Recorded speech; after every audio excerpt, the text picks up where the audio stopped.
Tia Via, que o Armarinho está no ar e hoje a gente vai falar sobre a música feita na Amazônia. O nosso convidado tem uma voz inconfundível, uma trajetória musical incrível, me deixou super nervosa, tanto é que a gente está regravando esse começo aqui, porque eu estou tensa com essa entrevista. E ele está há mais de 5 décadas compondo e cantando e encantando. Olha só, hein? E antes de começar esse tricô, que já deixou a Rita nervosa. Aqui, você aproveita para assinar o nosso canal, para que o nosso conteúdo possa chegar muito mais longe. E não esqueça também de acionar, olha, esse sininho aqui, tá bom? Porque aí você não perde nenhum episódio. E segue a gente no Instagram, no Twitter, @armarinhopdc, para acompanhar tudo que a gente está fazendo. Roda a vinheta!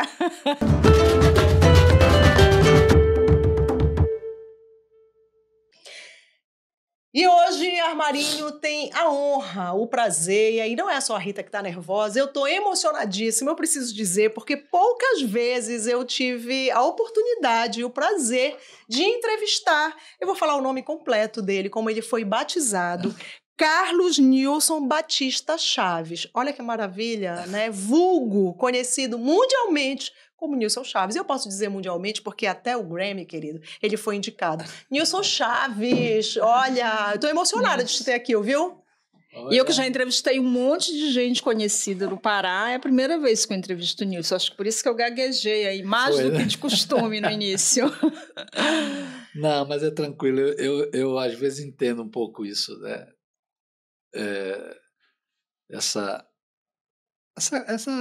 expectativa de se fazer porque hoje aqui eu estou com 2 pessoas, com você, Rita, e com a Adelaide, que de alguma forma conhecem a minha história, né? E sabem talvez que isso possa mexer emocionalmente tanto você quanto minha amiga querida Adelaide. E eu acho que quem está vendo a gente, né? Porque assim, não tem como alguém que conhece um pouco dessa música que é feita na Amazônia, essa música brasileira feita aqui na Amazônia, que não conheça teu nome, Nilson. E aí eu vou logo correr o risco de ser cancelada. Antes de cantar a Amazônia ser moda, né? Porque hoje em dia todo mundo canta a Amazônia, fala muito na Amazônia, e isso é ótimo, continuem, tá? Tu já fazias isso, né? Falem, cantem, se encantem, mas tu já fazias isso, não é?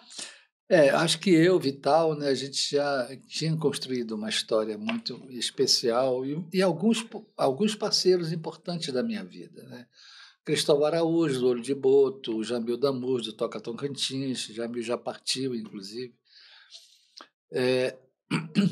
Mas isso só reforça o que eu sempre digo em alguns momentos, que valeu a pena, porque hoje nós temos assim, uma quantidade enorme de grandes artistas amazônicos, né?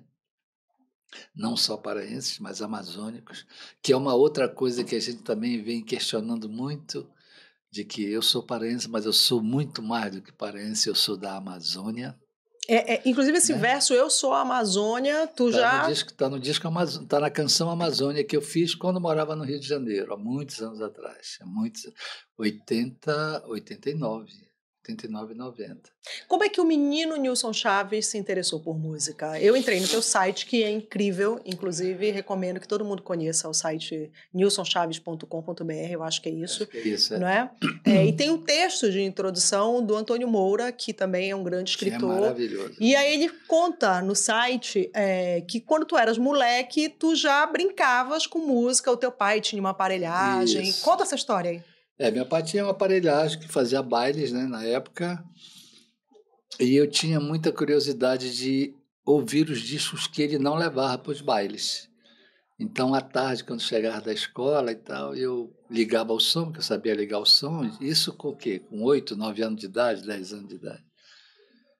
Ali eu comecei a gostar de música, porque ali eu ouvia os discos da Maísa, do Loures Duran, Tito Madi, Calbi Peixoto, a própria Gal Costa, João Gilberto. Essa turma não ia para os bailes, porque eram canções, ninguém dança canção, né? E lógico, eu me apaixonei por aquela música tão bem feita, tão bonita, Tom Jobim, né? tom já começando a despontar, né?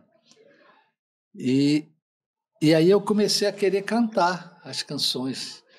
Aí eu me lembro que eu fiz 10 anos de idade, aniversário, eu peguei o microfone, e aí eu cantei uma música, sabe de quem? Vocês vão achar muito engraçado isso. Na época, não era Sérgio Reis, era o Wilson alguma coisa, o nome dele. Provavelmente o nome de batismo dele ainda. Ele era um artista da Jovem Guarda. Uma música chamada Coração de Papel, não sei se vocês lembram. Se você pensa que meu coração é de papel. A Rita ainda arriscou. Eu sei, mas se eu cantar, vai todo mundo parar de ver entrevista. Eu falei, não vou arriscar. E aí eu fui pro microfone e cantei essa música, sabe?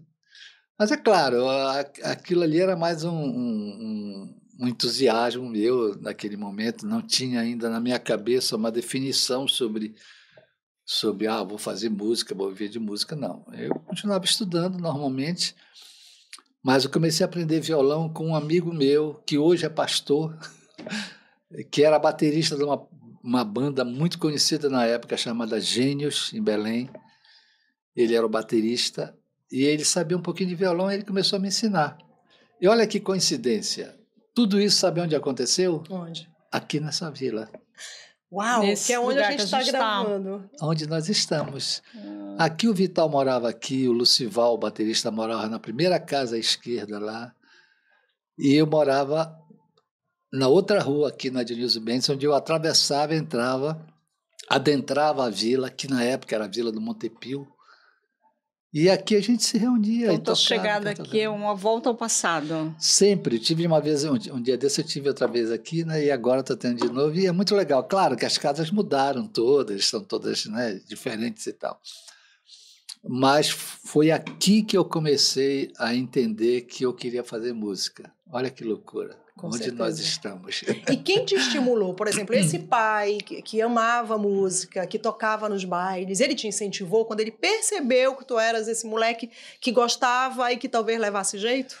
Não, naquele momento não. Quem me incentivou muito era um companheiro que morava aqui, que também já faleceu, Zé Cláudio Pinheiro. Ele era cerimonialista, né? E o Zé Cláudio me incentivava direto, né?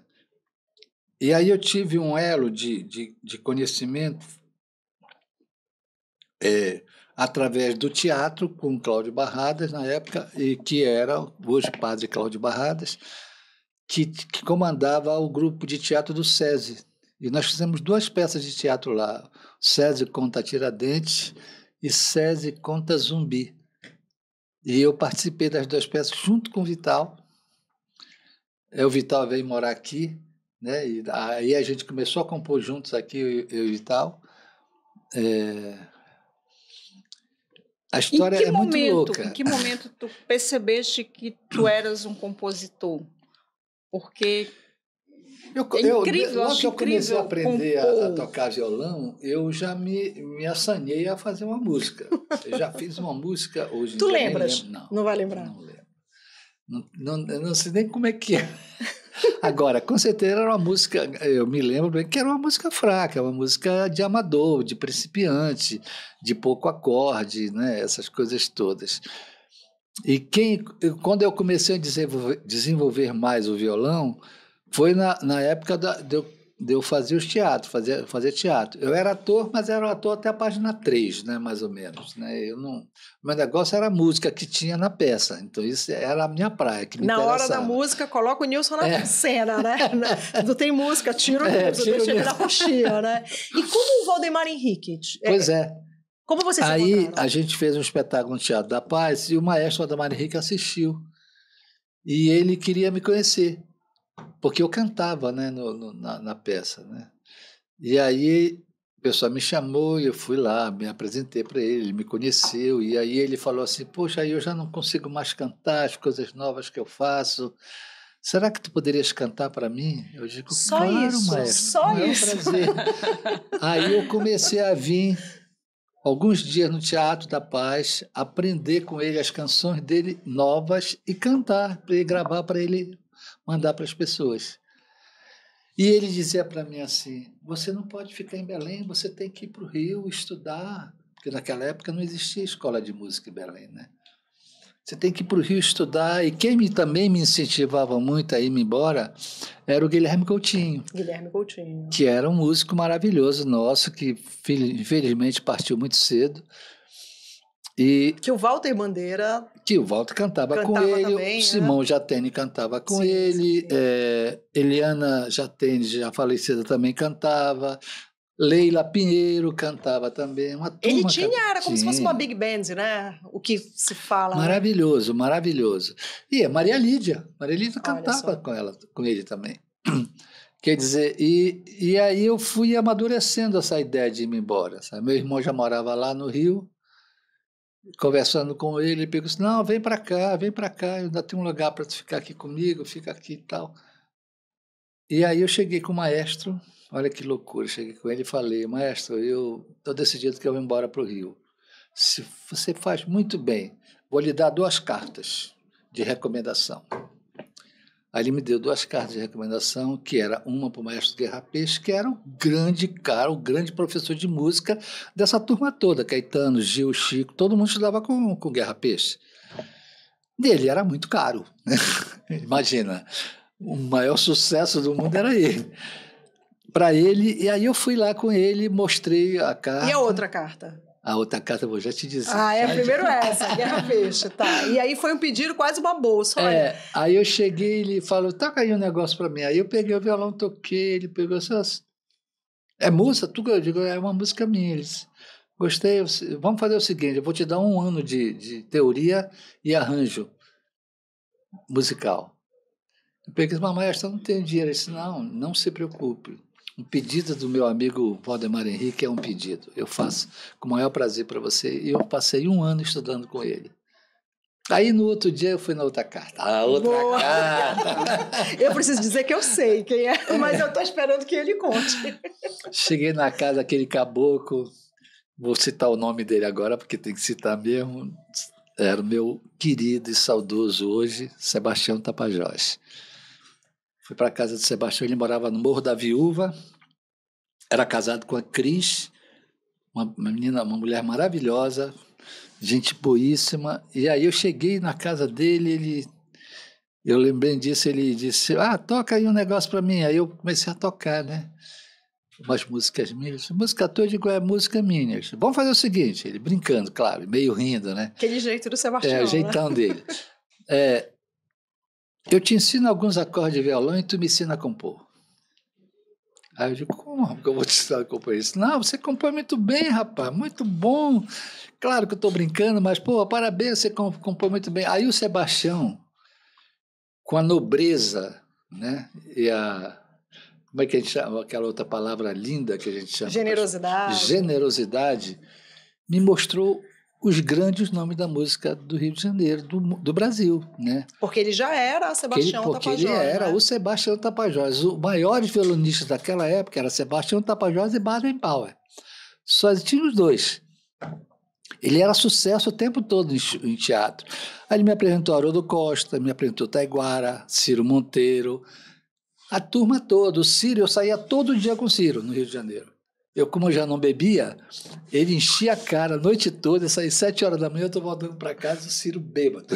Era uma figuraça. Já quero saber essa história também da bebida.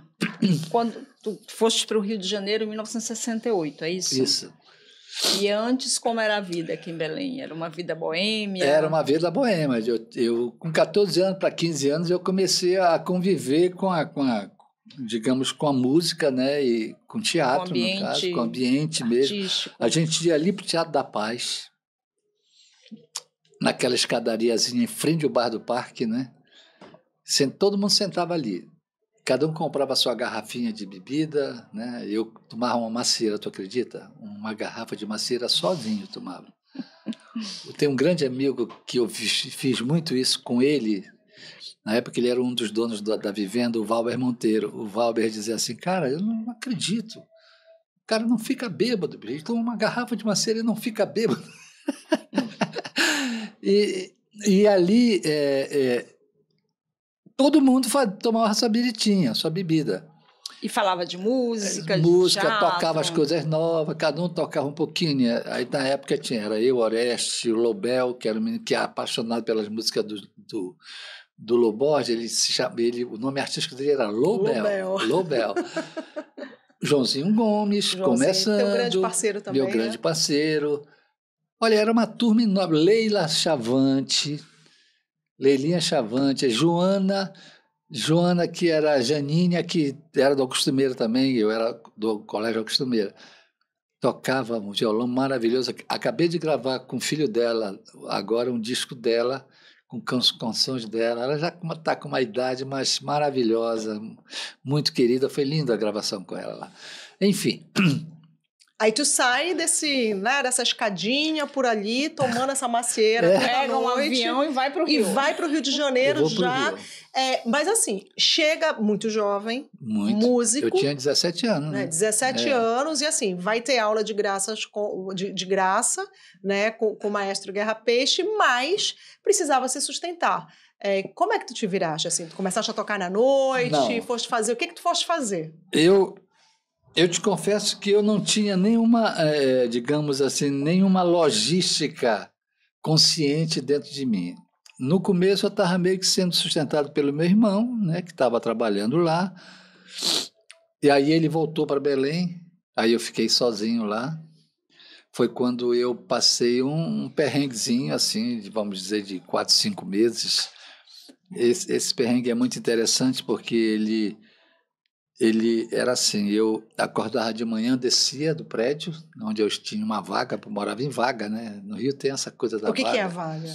Vaga, as donas de casa alugam ao quarto do seu apartamento e põem 2 biliches, um aqui, outro aqui. Tá, então, hoje chamam de Airbnb para isso, tu sabe? Ah, é? Olha só. Porque aluga um quarto, aluga só. Exatamente. E era vaga, agora, era né? isso. Lá no Rio era vaga. Que bairro?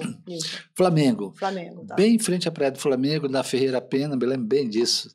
Da Ferreira Viana, desculpa.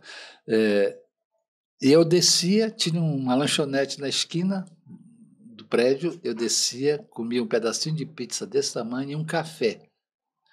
Era o que eu comia o dia todo. Durante 5 meses, 4 meses, eu só comia isso de manhã. Aí eu comecei a ficar fraco. O Valber, que estava aqui, descobriu que eu estava nessa situação no Rio. Alguém contou para ele.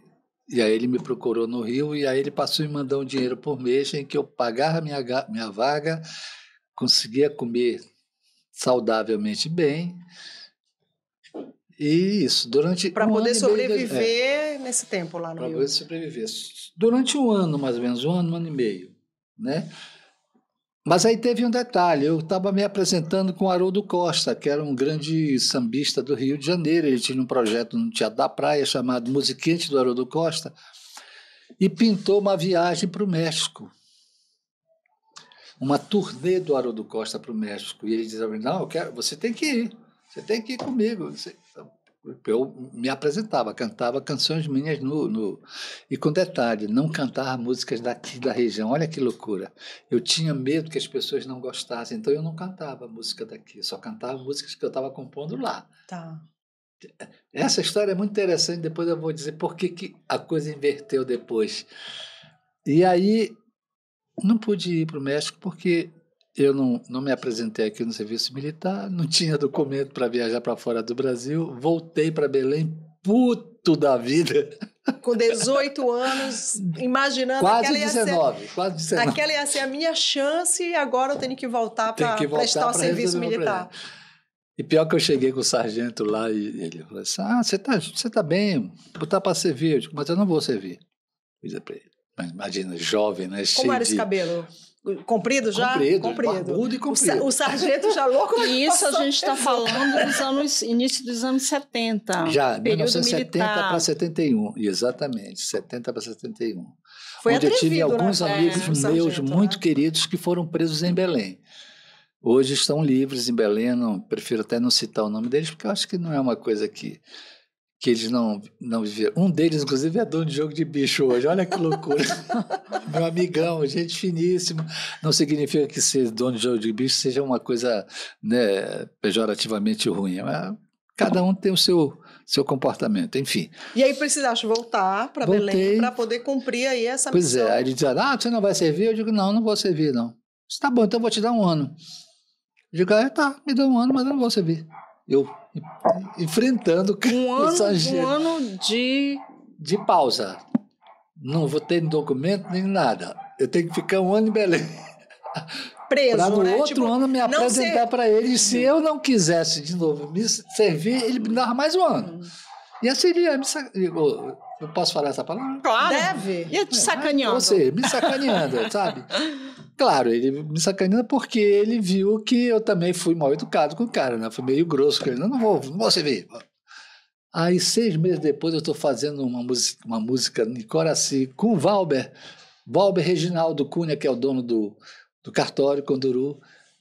E terminei de cantar umas 3 músicas, aí veio aquele cara e falou assim, bateu nas minhas costas, desculpa, falou assim, tá bom, vai lá comigo segunda-feira. Olha só, que quem bom é você? que o sargento Tu não sabe quem eu sou, né? Não sei. Eu sou o sargento que disse que ia te dar 1 ano. Mas vai lá agora, que agora eu entendi por que tu tens... Que bom que o sargento gostava de música. Que bom, te salvou, olha aí, te salvou. A música te salvou. E aí voltaste pro Rio?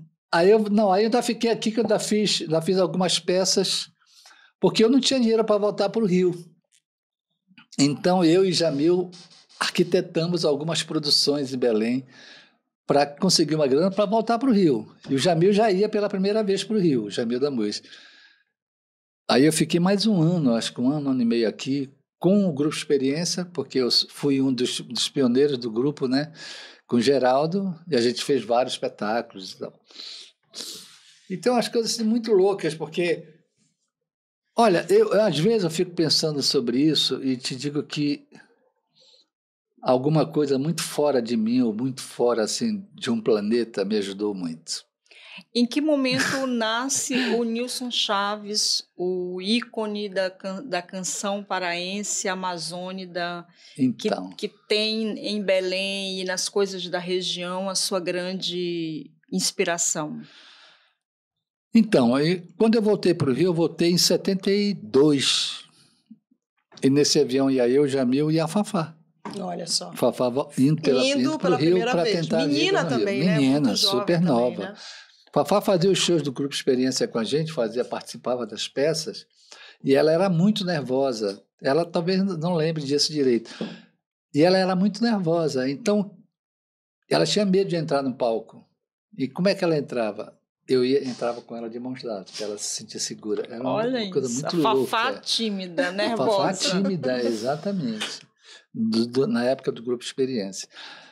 E aí eu voltei para o Rio e uma grande amiga minha, que era bailarina do Balé Star de São Paulo, a Ângela, me ligou e disse, Nilson, olha, tem um grupo de dança e teatro e música aqui na Urca, que, aliás, o nome do grupo é genial, Pode uma Bailarina se chamar Emengarda Vasconcelos Leite. Olha o nome do grupo. Coisas de Rio de Janeiro. As Drubal trouxe trombone, sim, e assim sucessivamente. Tinham vários grupos com nomes assim, engraçados do Rio de Janeiro. E ela está precisando de alguém que cante, interprete e toque. Eu digo, mas eu não sei dançar. Não, mas aí tu aprende umas coisinhas pequenas lá para dançar e tal. Aí eu fui com ela era uma... Viraste dançarina. Uma coreógrafa alemã, Jerry Maretsky. O Ângela me apresentou ela e eu comecei a fazer as coisas com ela. Ela me amou, adorou. Você é muito bom e não sei o quê e tal. E quando a gente terminava de ensaiar no 2º andar da casa dela, na Urca, eu descia às vezes e ficava lá embaixo tocando. E aí eu tocava as músicas daqui, para ela ouvir. E ela dizia para mim, você tem que tocar isso, essa é a sua verdade. Você não pode deixar de tocar isso, é a sua verdade, isso é maravilhoso, e não sei o quê. E eu ouvia, mas não correspondia ainda. Até que veio um grupo dos Estados Unidos, de Nova York, o Alvin Nicolai, que é um grupo de dança, ia fazer 3 apresentações no Teatro Municipal, e ela me ligou e disse, Nilson, Alvin está vindo para o Rio, vai fazer 3 shows no Municipal, eu queria que você fizesse um show dessas músicas amazônicas para ela, lá no meu estúdio, para eles ouvirem. Você topa? Eu digo, tá, topo. Aí chamei o Sanclé do Baixo, que morava no Rio e que era baixista do Tim Maia, Sancler é meu parceiro de Amocaril, paraense também, já falecido. E aí nós fizemos o show. Através do olhar do grupo de dança e através do olhar dos meus parceiros que dançavam comigo, né, que era do grupo, eu fui amadurecendo naquele momento e disse, a partir de agora eu vou cantar isso aqui. Eu quero cantar Amazônia. Quando tu fala as músicas daqui, tu estás te referindo música a quais Amazônia. Músicas? Música dos Já era meninos música do Maranhão, que tu tinhas feito? músicas minhas, músicas do pessoal de Manaus, música do pessoal de Rondônia. Eu sempre fui muito apaixonado por essa música deles, né? E recebia as músicas, muito. encontrava... Eu acho que nesse momento tu devia ser meio Cicerone, né? Dessa galera no Rio. Eu recebia videocassete deles, fitinha de cassete com as músicas para eles mandarem para mim. Porque quando nós fomos daqui... Nem era um videocassete ainda, né? Era fita cassete. Fita cassete, era fita cassete, exatamente. Quando a gente foi daqui para o Rio, a gente ficou em São Luís, eu e o Jamil, que o Jamil era maranhense. E nós fizemos um show no Teatro Arthur Azevedo, lá no São Luís. E isso foi muito engraçado, porque o Jamil sentado na plateia, o teatro até um bom público e tal, e de repente eu estou cantando uma música mini dele e falhou o microfone. Aí ficou aquele silêncio, e ele, agoniado de lá, levantou e começou a dizer o poema da letra, no meio do público.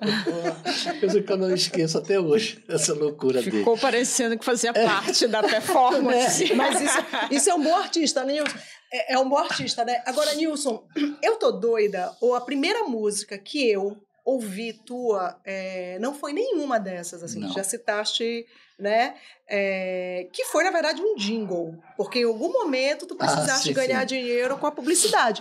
E eu preciso compartilhar isso, porque eu não sei se eu cantei pra ti, eu cantei pra alguém, e quando eu cantei, a pessoa disse assim, essa música é do Nilson. E eu falei, você tá brincando, porque isso, né, era menina, 8 anos assistindo televisão, 10 anos assistindo televisão.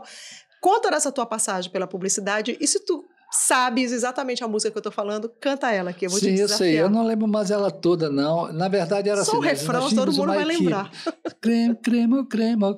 Gema, é a coisa mais bonita desse mundo. Eu esqueço minha boneca, eu esqueço a minha bola quando eu tomo cremo. Gente, a primeira música que eu ouvi do Nilson Chaves foi o jingle, Cremogema. E a menina que fazia... Não, era cantada por mim, eram umas crianças que cantavam. Crianças, eu conheci uma dessas crianças depois, já adulta, obviamente, quando ela disse, eu era uma dessas crianças. Eu falei, não, você tá entendendo. É um jingle que ficou na minha cabeça a vida inteira. Tu precisaste, em algum momento, passar pela publicidade para ganhar dinheiro também. Eu comecei a fazer 2 coisas no Rio para sobrevivência, né? Que era trabalho de jingle. Eu tinha um sócio que eu chamava que era Humberto Reis. O Humberto era jurado do Flávio Cavalcante e era meu parceiro. Famosíssimo nessa época, né? Sucesso Senhor absoluto. Flávio, ele falava ser uma figura, ele criava um personagem. E Humberto, a gente fazia jingles. Então eu fiz esse do Cremogema, mas o Cremogema não foi feito com Humberto, foi feito para aquários do Ivan Lins, Paulo e Sérgio Vale e Tavito, que eram os donos da Aquário. Nós éramos 10 compositores, inclusive Galdino Pena, em alguns momentos, também era um dos compositores da agência. Eles davam tema para a gente ia para casa, montava a música e juntava os 10 lá, cada um tocava a sua música. Boleto eu pago. Essa aqui. Não, eu quero essa do Nilson aqui. O Cremogema ficou essa do Nilson. Vamos comprar boleto pago. Escolheram meu jingle, eu paguei esse boleto. Me pagavam e a música passava a ser deles, não era mais minha, era deles, né? Quer dizer... mas eu nunca tive uma relação com jingle. Eu sempre brinco com o pessoal, digo para eles que eu acho que jingle você vende mentira. Né? E eu digo, jingle para mim era para ganhar dinheiro mesmo. Não tinha... Cremogema é bom. Olha, a primeira pelo menos. De uma música que virou sucesso de carnaval, The Fever gravou, então fui eu que fiz. Foi o David que me chamou para botar a voz. Canta esse pedacinho. Esse ano... Quero paz no meu coração. Essa música é tua? Não, essa música não é minha. Eu cantei. Ah, tu cantavas, tá? Era uma campanha de governo, lembra? Sim, todo você... mundo no jardim, as crianças no jardim de mão dada. Quem quiser ser um amigo que me dê a mão. Que era... O tempo passa e com eles até hoje, na todo virada mundo até hoje canta. de ano ainda The Fever gravou. virou música de carnaval de sucesso. Foi uma loucura essa música. Claro, não tem muita importância para mim, no sentido de que era um jingle. Mas te projetou naquele momento, campanha, te projetou. E pagou os boletos, né? Pagou bem, pagou bem. Eles pagavam muito bem, pagavam. E qual foi festival, né? Pois é, dos festivais, qual foi a primeira música, né? Esquecendo Cremogemas, esquecendo essas, né? Mas qual foi a tua primeira música que tu podes dizer assim? A partir dali, é como se tivesse furado a bolha e aí tu ficaste conhecido por um público maior, né? Essas pessoas começaram a te reconhecer como esse cantor e compositor. 76, eu tive um grupo no Rio de Janeiro chamado Manga Verde. Uma música minha e do Jamil Demus. Nós éramos um grupo instrumental, mas que cantava músicas com repertório literalmente amazônico, né? Música dos meninos do Maranhão, por exemplo, aquela Agora que eu quero ver esse coro de gente é pra queimar. Lembra disso? Essa música tem o... Graças à Rádio Cultura, lembro. Pois é, tem também o Boi da Lua, né? São João, o meu São João, eu vim pagar a promessa. Todas essas canções a gente cantava muito da minha infância. Linda. Né? E aí, nossa, dá vontade de chorar quando eu ouço. Foi gravado pelo Papete, depois virou um sucesso nacional. E eu tinha também uma grande amiga que era uma cantora piauiense chamada Rita... Sobrenome eu não vou lembrar aqui, deixa para lá. Que também vivia sempre com a gente e namorava com um cara que era o maior produtor de música da Rádio Mundial, que era a grande rádio do Rio de Janeiro da época, né? Tocou na Rádio Mundial e virou sucesso. E aí, o Pedro Nitroglicerina, olha o nome do cara, sente o clima, sente o clima. E o Pedro, grandão, sabe, barbudão, ele começou a ouvir a gente ir em shows da gente, assistir, né? E ele diz assim, desafiou a gente, vamos gravar um compacto lá na Tape Car. Vocês topam? Topamos. Aí nós gravamos o Manga Verde e mais um outro baião do Celso Mendes, que era o guitarrista do outro lado. Era um compacto naquela época, né? E aí, Manga Verde estourou no Rio de Janeiro. A gente entrava para fazer show nas casas de shows no Rio, lotado. A garotada toda louca em cima da gente. Dali surgiu Cor do Som, próprio Roupa Nova, todos os grupos vieram depois que a gente explodiu com o Manga Verde. Muito bacana que tu estavas no Rio nesse momento, que é um momento super importante para a música também, né? Mais um momento super importante, né? Assim, já beirando assim, os anos 80, as rádios 76, explodindo 77, também, né? Aí a banda começou a ficar muito instrumental e aí eu digo, bem, não é muito minha praia, não é o que eu quero fazer. Aí eu pedi para sair da banda, falei com o cara da TPK e o cara disse, não, se você sair, o grupo vai acabar, porque eu não vou gravar mais o grupo. Eu não quero gravar só instrumental, eu quero gravar você cantando. Aí ele me propôs de fazer um disco sozinho meu, e aí eu achei que eticamente não seria correto e eu disse que eu não faria. E aí a gente acabou o grupo. Mas sabe aquelas cine-atualidade de cinema que tinha antes? Nos cinemas? Antes de começar o filme não tinha um Atlântida, não sei o quê. Lembra disso? Não eu acho que eu lembro. Não tenho muita certeza se eu lembro. Ana, a gente gravou um clipe do Manga Verde, tocava no Brasil todo, antes dos cinemas do Brasil. A gente apareceu. E aí tu abandonaste o Manga Verde e falou, vou apostar na minha carreira. Eu vou apostar na minha história, no que eu quero e tal. Né? E aí comecei a fazer festival. O primeiro festival que participei foi em 1978, em Volta Redonda. Na verdade, eu fui por ir ao festival. Eu digo, vou tentar aqui. Fui lá, né? Só de violão e voz, eu não levava muito, na verdade. E aí eu comecei a criar Aí ganhou o festival, em primeiro lugar. Só que era assim, eu era compositor, mas eu não me via cantor. Engraçado isso, né? Eu só comecei a me sentir cantor quando eu comecei a perceber que, às vezes, quando eu ganhava o primeiro lugar, eu também ganhava o melhor intérprete. Aí eu na minha cabecinha, né? Pô, então eu acho que eu canto bem, então, né? Não sou tão ruim, então, não sou né? tão ruim. Cantando. E essa voz sempre foi reconhecida, Nilson? Assim, a tua voz é inconfundível, né? A Rita falou isso. Um tempo depois ela ficou mais marcante. Quando eu lancei o Dança de Tudo, né? Que foi de vinil em 1981. Antes eu tinha participado de um festival de carnaval na Globo com uma música chamada Zé Carnaval, que era uma música minha. A parceria com o Celso Viafora é desse período aí dos festivais? Época de festivais. Grandes amigos meus de festival, até hoje. Né? Chico César, Lenine, Celso, Jean Garfunkel, Zélia Duncan, que na época era Zélia Cristina.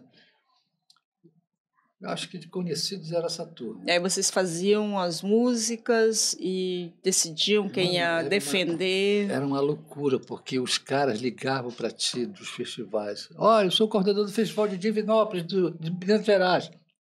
Você vai escrever música? Eu disse, rapaz, eu não sei o que tu... Não, manda só o nome que ela já está classificada. Era assim. Porque eles diziam que a gente dava qualidade para o festival. Entendeu? Então, eles queriam que a gente sempre tivesse os festivais. Que puxava, né, o número de inscrições, todo mundo. Aí o que acontecia? Eu ia para 3 festivais cantando a minha música, do Eudes, do Celso, tinha o César Brunetti também, que era maravilhoso, já falecido. Ele morreu de depressão no Rio de Janeiro, em São Paulo. Compositor fantástico, fantástico. Enfim, então eu ia defendendo 4 músicas, uma minha e 3 dos meus parceiros, e eles iam para outros festivais, porque naquela época, pouca gente sabe disso, mas existiam, isso foi uma pesquisa feita pela TV Cultura de São Paulo, pelo Célio, que era um cara que amava os festivais, era o cara que coordenava a TV Cultura de São Paulo.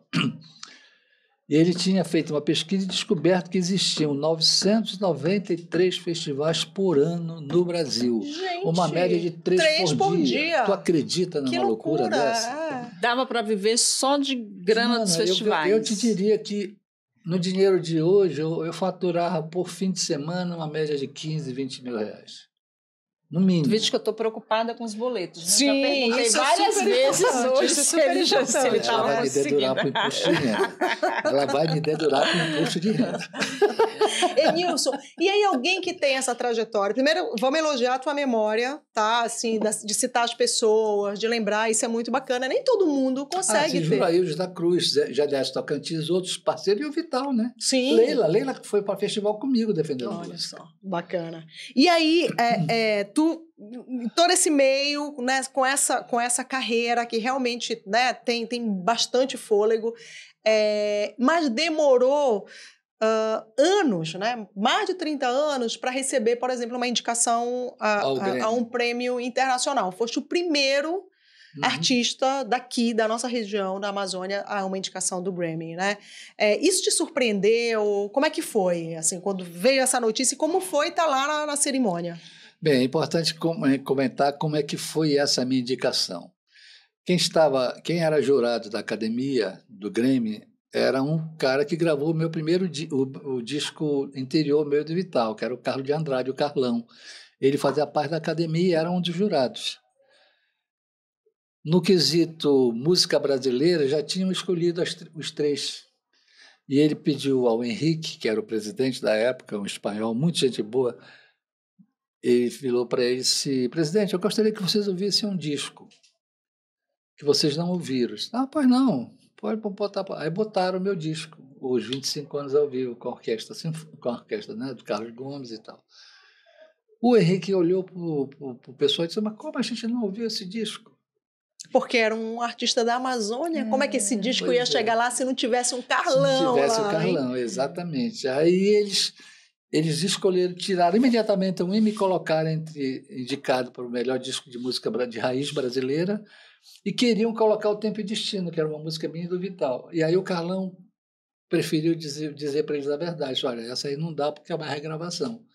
E o Grammy não aceitava a regravação. Né? E eles foram almoçar ouviram todo o meu CD, almoçando. Mas tem uma coisa assim que eu acho que a gente não tem noção da importância que é a nossa região amazônica.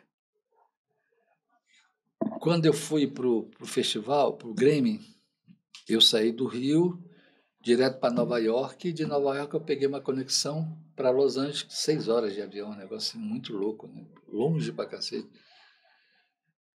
E desse avião estava Shakira, Christina Aguilera, Rick Martin, Roberto Santana, os grandes nomes da música mundial, que estavam indo para o Grammy. Indicados no mesmo ano que tu estavas também. Não estava indicado, eu fazia shows. Ah, entendi. Eram shows deles, os shows dele. O show da Shakira foi de 5 minutos. A sensação que eu tenho é que o cara deve ter dito, olha, tem 5 minutos para explodir no mundo. Mano, tinha até fogo em volta dela, assim, no palco. Negócio Ela deu super recado. Produção, deu. Mas o que me impressionou e que eu fiquei apaixonado foi pela Christina Aguilera. Essa cantava demais. Puta, maravilhosa.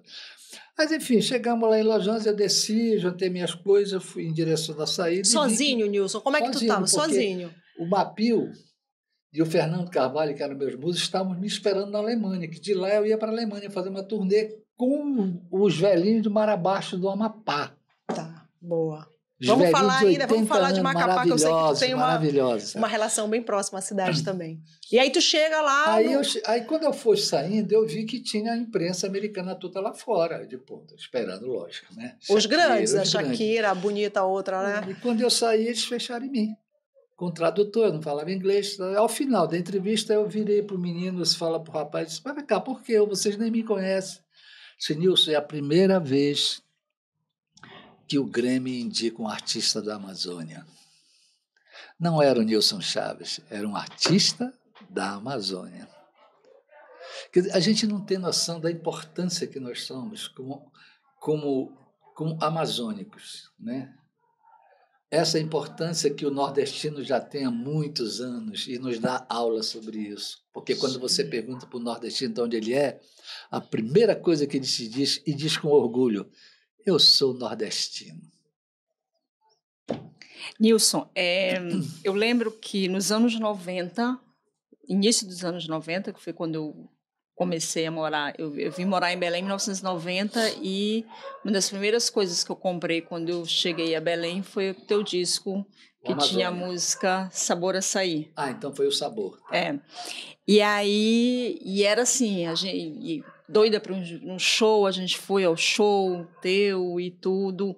A gente lá tá falando ela e a Sônia, que tá sentada bem ali, a irmã e tal.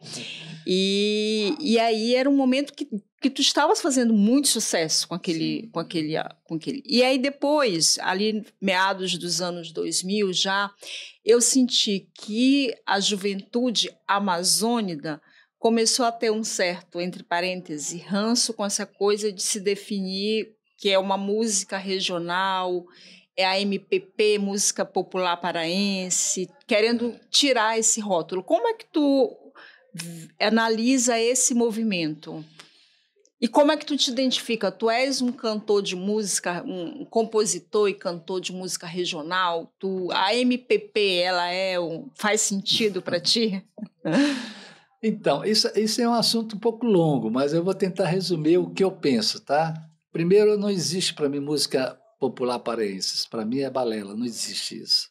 No momento em que você diz música popular paraense, você se afasta do Brasil, né? Então, não tem sentido. Segundo, música regional. Uma vez um programador do Rio de Janeiro, que é até meu amigo na época, ele dizia assim, pô, Nilson, tua música é linda, mas não dá para tocar aqui porque é muito regional. Eu disse, legal, mas tu toca reggae, né? Eles tocam. Toca rock? Toco.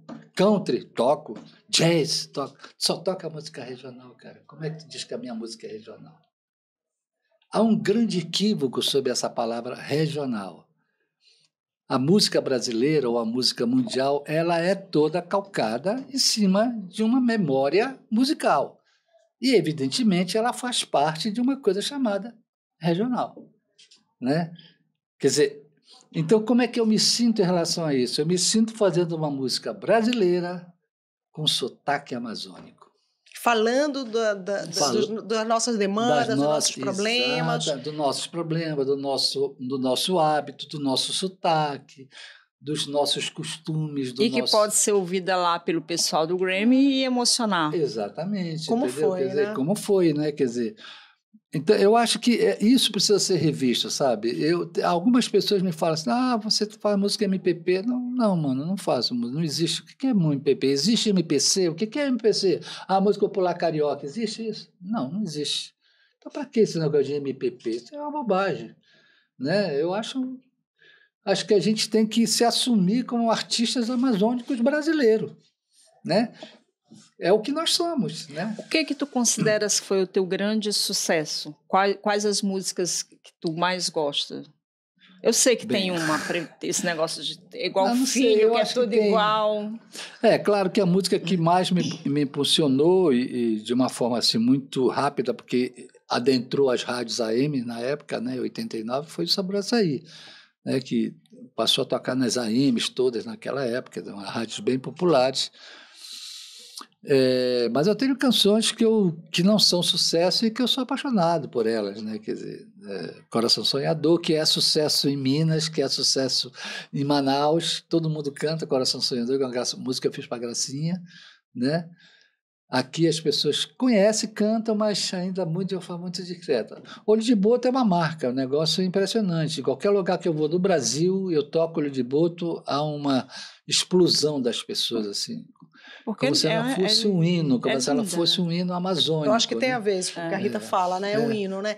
E Nilson, e tem uma coisa na tua... Hoje eu ouvi, antes de vir para cá, vinha no carro, inclusive meu paquera veio me trazendo e a gente estava só te ouvindo, né? As tuas composições, te ouvindo tocar com o Sebastião, te ouvindo com o Vital, e o Mauro até brincava, eu sei tocar isso, eu tocava isso na viola, e tal. Eu falei assim, não tão bem quanto o Nilson, é bem verdade, mas eu arriscava, né? E aí, algumas músicas, é impressionante como tem ali um protesto real sobre tudo que a gente enfrenta aqui na Amazônia, né? Quando você fala de desmatamento, e aí eu vou citar matanças, né? Quando você...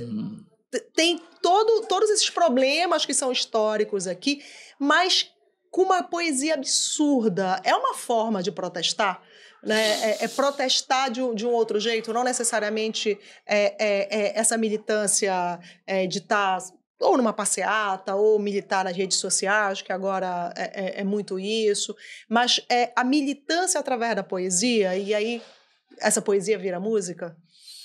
Eu te resumiria isso numa frase. Se você ama, você protege.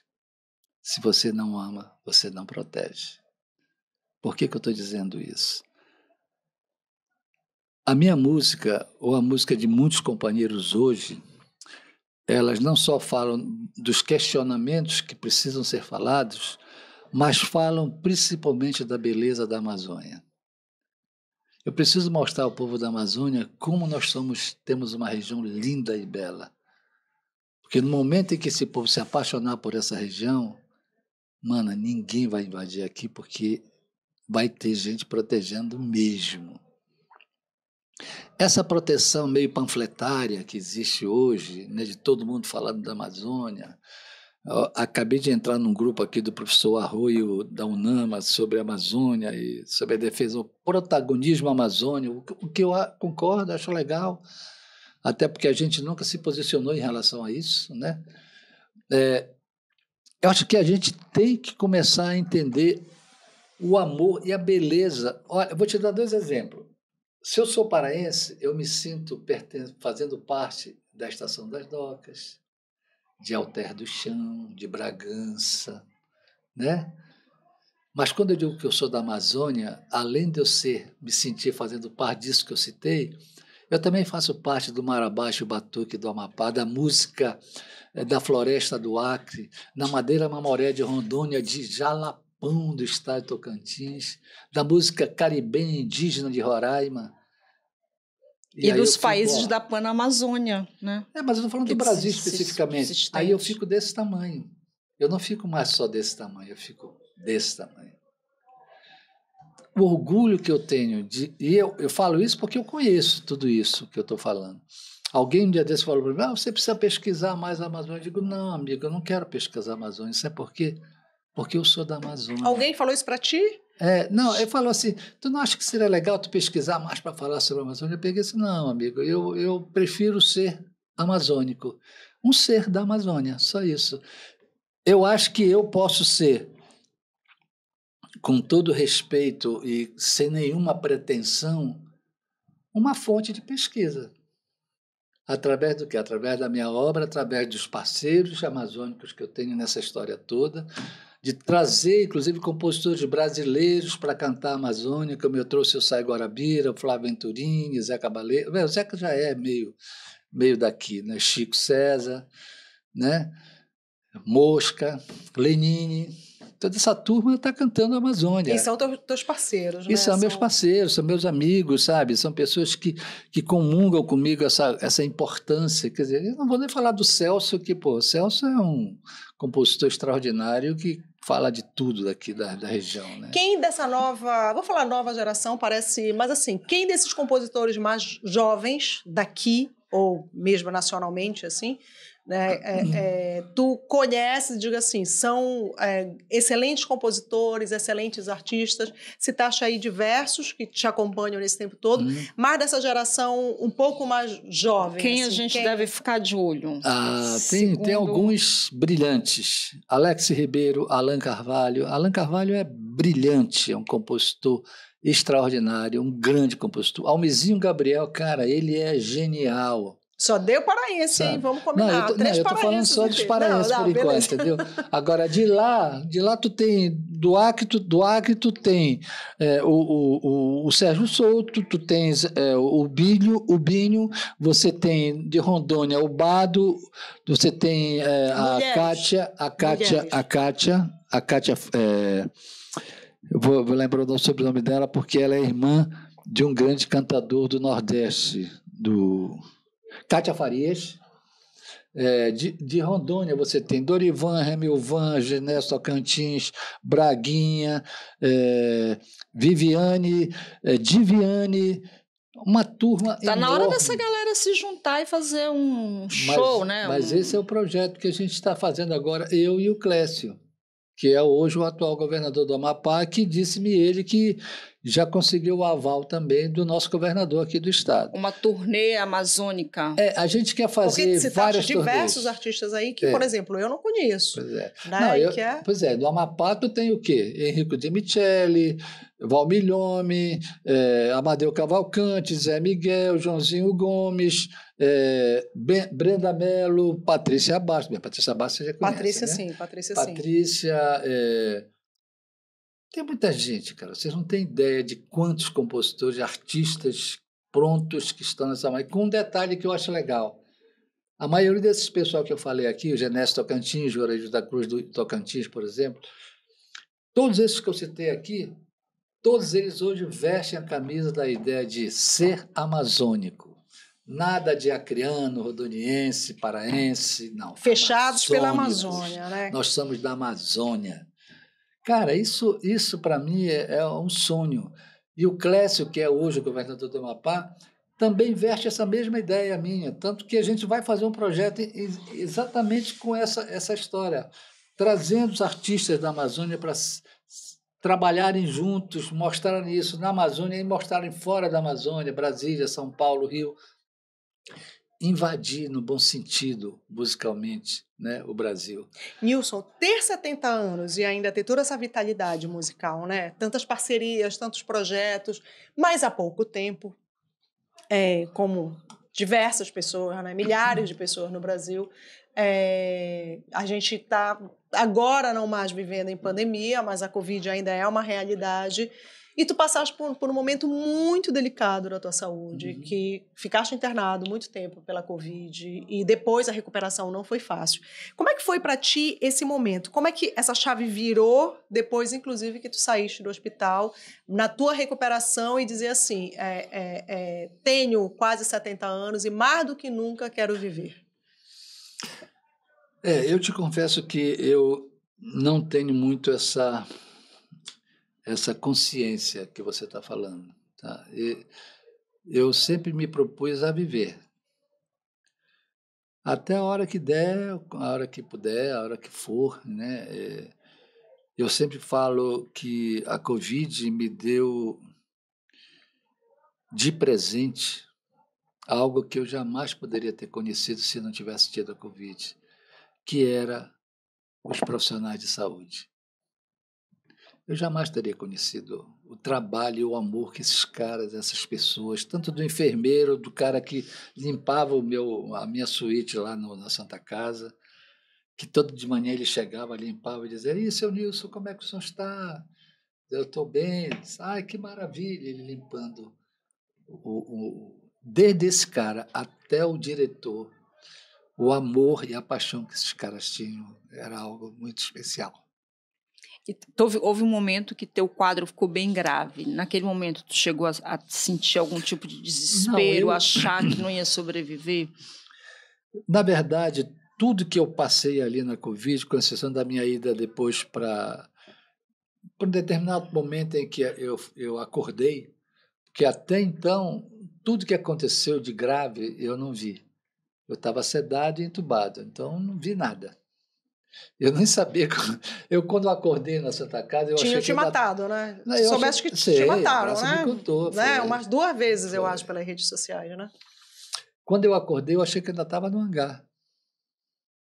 Aí tem coisas assim, muito especiais, sabe? Explicar porque o hangar era o Foi onde eu hospital, comecei, né? Começou, onde de quem onde, não sabe dessa passagem, depois foi transferido para Santa Casa. aí eles fizeram um monumento no hangar, né, lá fora, e o governador pediu para que eu escrevesse o texto do monumento, porque ele achava que eu era o símbolo daquela vitória. Demorou, né? governador. Demorou. E ele foi muito legal assim, esse convite dele, e eu escrevi o texto de lá, e está lá na plaquinha o texto escrito por mim sobre a sobrevivência e os que partiram. Né? Agora, a gente estava conversando antes de começar a gravar, fora do ar, e tu falaste sobre tua rotina hoje, que tu caminhas, paraste de fumar há 8 anos, foste corredor em determinado momento da vida. Como é que está isso pós-Covid? Porque ela deixa algumas ainda, né? Eu ainda tenho algumas sequelas, assim, às vezes eu tenho um certo cansaço. Tive também uma anemia há uns 2 meses atrás, consequência da Covid, que em 3 dias eu me recuperei, graças a Deus. Mas eu andei muito preguiçoso. Não estava caminhando, não estava fazendo exercício nenhum. E eu comecei a buscar um pouco essa reflexão sobre isso. E disse: não, peraí, eu não sou isso. Eu gosto de caminhar, eu gosto de ir para a academia. Eu tenho um trabalho com a Karen, que é o Centro Avançado de Recuperação, em que eles tratam de pessoas que infartaram e pessoas que saíram da Covid em estado grave. Né? Eu faço com eles lá. Faço questão de dizer que eles não me cobram absolutamente nada, não querem me cobrar nada. E eu faço lá com o Heitor. Melhor garoto propaganda, querido. Voltar a ter fôlego, voltar a ter energia para poder fazer turnê, para poder. Entendeu? Eu estou sempre com eles. Tu fazes shows com que frequência? Quantos shows por semana? Assim, quando a agenda tá bacana. Uma média de 3 shows por semana. Né? Não é pouca coisa. Não, eu procuro não fazer mais do que isso, não. Nem quero fazer mais do que isso. Porque acho que eu tenho que saber o meu limite. Né? Eu, por exemplo, vou fazer uma turnezinha agora no Caribe que vai me puxar mais, porque eu vou chegar em Macapá, vou pegar um carro ar-condicionado, confortável, para ir para Caiena. E são 12 horas de viagem, de Macapá para Caiena. Quer dizer, e aí vou fazer... Aí de lá de Caiena eu vou para Martinica, vou para Caiena, vou para Coru, que é uma outra cidade, volto para Oiapoque, faço o show em Oiapoque, vou para Macapá, faço o show em Macapá. Imagina, são 5 shows. Numa média de dia 7 e voltando dia 13, ou seja, em 6 dias eu faço 5 shows, praticamente. Já é mais puxado. Bem puxado. E aí está se preparando para isso. Mas eu não abro mão. Mas eu não abro mão do descanso. Isso eu não abro mesmo, sabe? E além da música, o que tu tem de paixão, Nilson? Tu vai tocar, tá? A gente tá tagarelando aqui com ele, mas o violão tá bem ali. Ele vai tocar um pedacinho pra gente. Além da música. Minha amiga, eu tô hoje assim, eu procuro ter prazeres, né, na vida, né? Prazeres no sentido de relaxar, de ficar bem. Acho que a Gracinha me ajuda muito nisso também. Por exemplo, eu gosto de esporte qualquer um. né? Claro, sou remista, estou sofrendo pra cacete. Você só tá aqui, inclusive, por causa disso, querido. Estamos sofrendo. Mas a de gente só compensação... abriu exceção para Ciane, né? Mas de compensação, o meu outro lado está feliz, que eu sou também fluminense, né? Quer dizer, então, estou bem na foto, está tudo certo. Eu só tenho espaço para o Leão, mas está tudo certo. Vamos lá, não, pior que eu, beleza. durante 43 anos, ou 45, eu fui muito mais fluminense do que emo, né? Porque eu morava do lado do Fluminense. Né? Mas é isso, e aí ver filme, né? Assistir filme, passear. E ouvir música? Comer. Muito raro. Tu és um ouvinte? Não sou um ouvinte. Eu até comentei agora isso para vocês, né? Eu não tenho muito hábito de ouvir o que a Graça tem, por exemplo. Eu adoro ouvir música. Eu ouço muito o que me mandam, né? Nilson, queria que tu ouvisse essa música nova que eu fiz, ouvi a tua opinião, e aí eu tenho que ouvir para dar opinião, né? Porque senão fica deselegante e tal. Então eu ouço muitos alternativos. Quando tu dá essa opinião, por exemplo, assim, tu dá a real, ou tu dá uma arrumadinha, como é que tu faz? Porque tu falas que o Sebastião, por exemplo, lá atrás te recebeu com muita generosidade. Exatamente. E quando o novo músico te procura, como é que tu recebe esse novo músico? Eu procuro dar uma opinião em que possa incentivá-lo. Né? Eu sempre falo, gente, deixa eu te falar, é o meu gosto pessoal. Eu não tenho o direito de achar que a tua música é ruim ou boa. Eu posso até achar que ela é boa e posso até achar que ela é ruim, mas eu não tenho o direito de te dizer isso. Porque você está começando. Você está começando uma trajetória musical. Tu vai ter um cuidado com a pessoa. Sempre tive. Não, é pior quando eles me chamam para cantar com eles. Que é muito legal, entendeu? Pô, Nilson, meu sonho era cantar contigo essa música e não sei o quê. Aí eu não sei dizer não. Tá, não, vamos cantar, pronto. Eu estou com umas 4, 5 aqui para cantar junto com esses compositores. Mas eu acho que é o mínimo que a gente faz, sabe? Uma vez eu falei isso para o Flavinho e até falei para o Lenine, que eles diziam para mim assim, pô, Nilson, como é que loucura, tu consegue ficar 2, 3 horas atendendo as pessoas depois do show e tal. Aí eu falei para eles, gente, eu quando comecei a ter noção de que eu ia ser um artista, ou músico, ou compositor e tal, o meu maior sonho era ser reconhecido. E agora que eu sou, eu vou negar isso para as pessoas? Não tem sentido para mim. Se eu tiver que ficar 5 horas, eu fico 5 horas. Então, se a gente pedir para tu tocares agora, tu vais tocar isso, né? Tem cachê? Cachê tá aqui, né? Recebendo sorrisos. Enquanto ele vai pegar essa viola, eu e a Rita, a gente vai passar aqui todo o serviço. Primeiro, agradecer a Frida História que veste as bonitas aqui. É isso aí, nossa parceira. Lindas, elas estão bonitas. Gostaste da cor? Tá vendo? Bom, elas são a gente é caprichosa. Agradecer a Ingrid, primo, fabulosa, que fez o nosso cenário bacana. O Gabriel, que tá ali, Santos de Casa. Gabriel, sempre. Soninha, a nossa super produtora. Santos de Casa fazem milagres. Horrores, fazem milagres. Agradecer a você que tá aqui, né? Aproveita, curte, assina aí o canal. Segue a gente no Instagram, tudo dá isso. essa audiência aí. Tudo isso, porque olha, o que a gente gosta aqui é dessa boa conversa, esse tricô, sem muitas amarras, entendeu? E aí, de vez em quando, a gente na binga, a cartela cheia, e aí a gente traz aqui o Nilson e ele toca pra gente.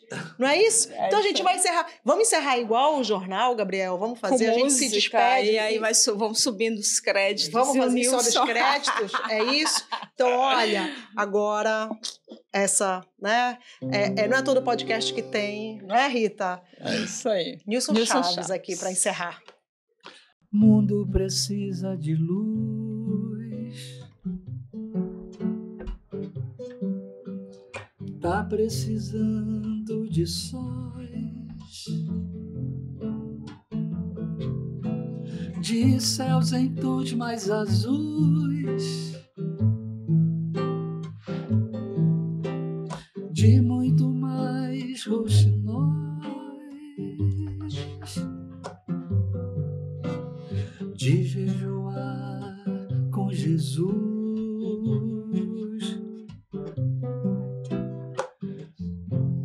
não de anzóis, de plantações de mastruz, de campos de girassóis,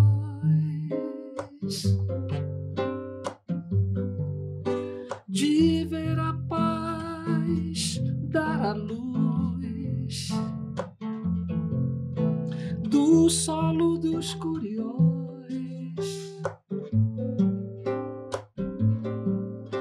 de marabaixos e blues, guaranhas e carimbós.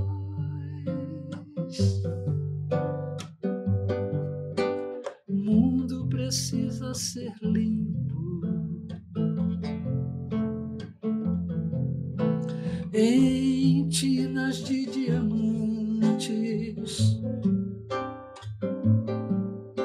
do visionário garimpo, das 11 artes brilhantes.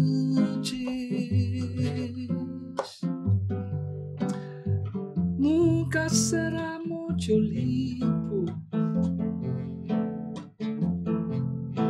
mas pode ser fascinante, tal Dom Quixote fugindo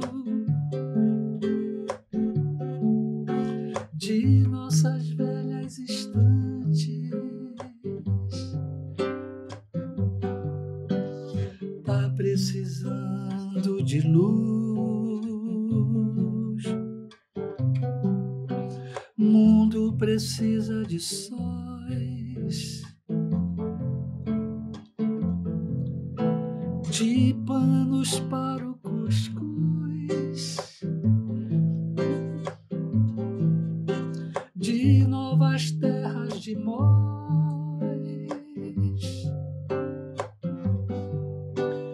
de índios que andam nus,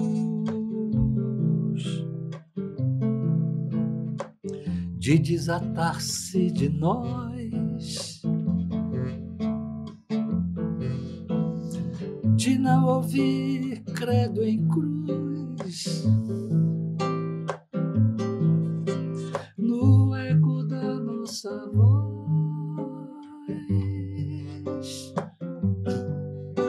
de ser a terra de Oz,